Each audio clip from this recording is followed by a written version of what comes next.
Muito bem.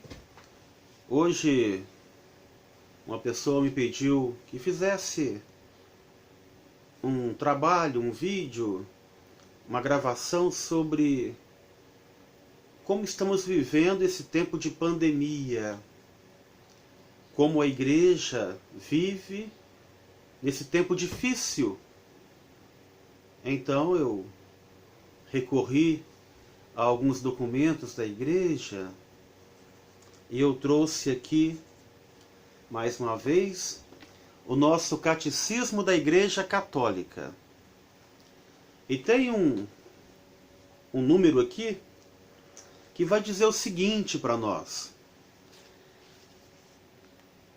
presente no coração da pessoa, a consciência moral lhe impõe no momento oportuno fazer o bem e evitar o mal.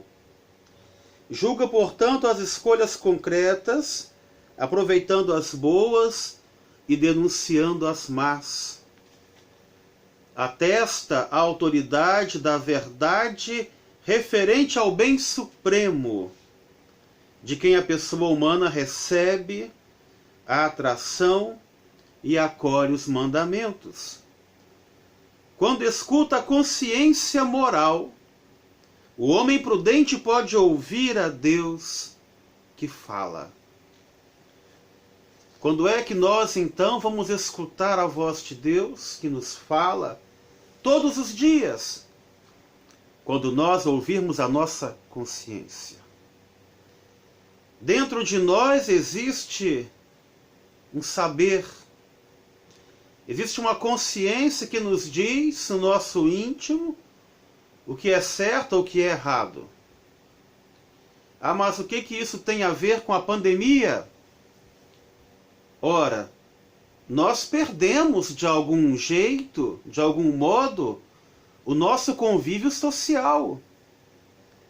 Quantas pessoas não estão mais se relacionando com o outro?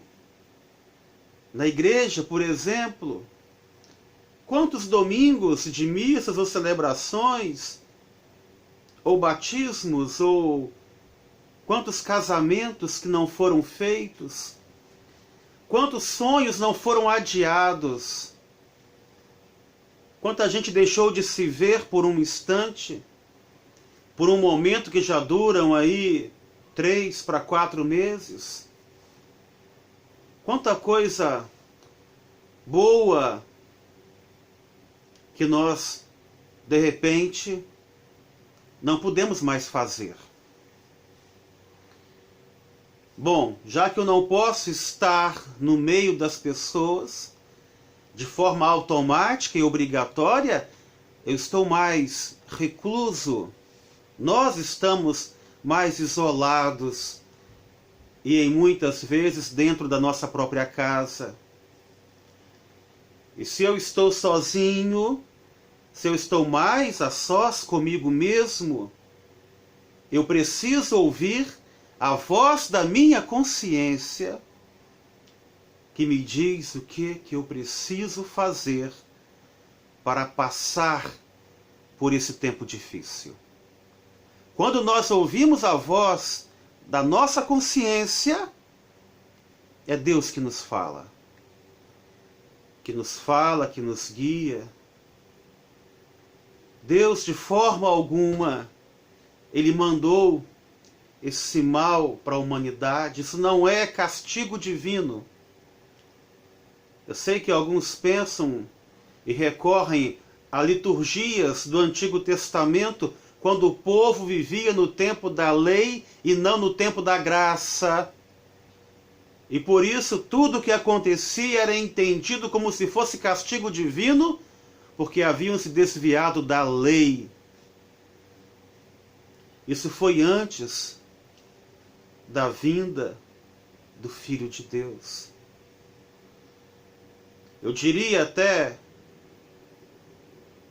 entre aspas, que foi necessário que Deus fosse entendido dessa forma para que o homem fosse se acertando e se preparando aí. Com a vinda do Filho de Deus, aquele a qual nós acreditamos piamente, Jesus Cristo, que nos liberta desse poder do pecado e das trevas. O tempo que antes era da lei, agora é o tempo do amor e da graça. De forma alguma Deus vai castigar o seu povo com pragas e doenças, ainda que tenha alguma consciência com o povo hebreu no Egito. Pessoas que espalham isso através de redes sociais, através de outros meios aí, espalham também o medo e o terror naqueles que estão mais debilitados espiritualmente. E isso nós não podemos fazer. Vivemos no tempo da lei, no tempo do amor, no tempo da graça. Vivemos um outro tempo. Deus não mandou o castigo para o seu povo. Embora eu até poderia dizer que merecemos algum castigo pelos desvios de comportamentos aí.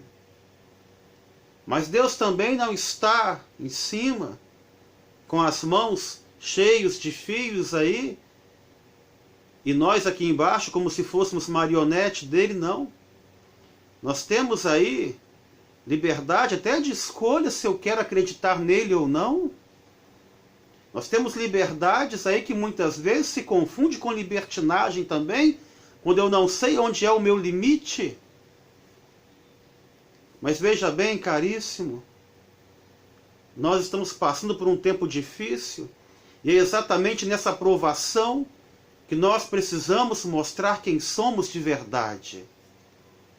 É nesse tempo de provação, de sofrimento, de tribulação, de luta, de muita dor, de luto, é que nós temos a oportunidade de fazer diferente, de ouvir essa consciência dentro de mim, de ouvir esse Deus que fala comigo, mas por causa do barulho excessivo, eu não consigo ouvir.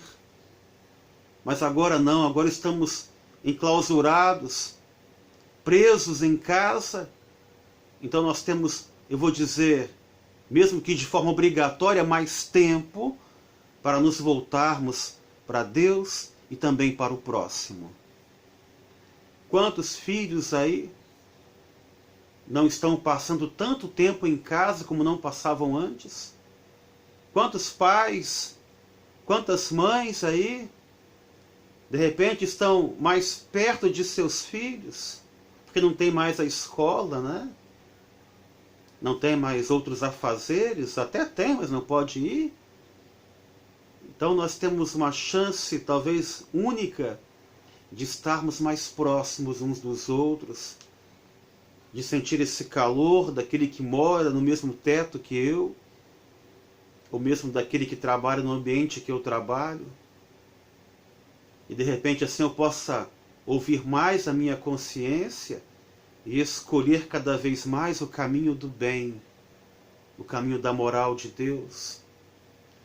Que nós possamos usar esse tempo de reclusão para o fortalecimento da mente, do espírito, para quando voltarmos ao convívio externo, voltarmos à igreja, à comunidade, à sociedade, nós possamos ser pessoas melhores. Todos nós estamos sofrendo de certa forma, alguns mais e outros menos.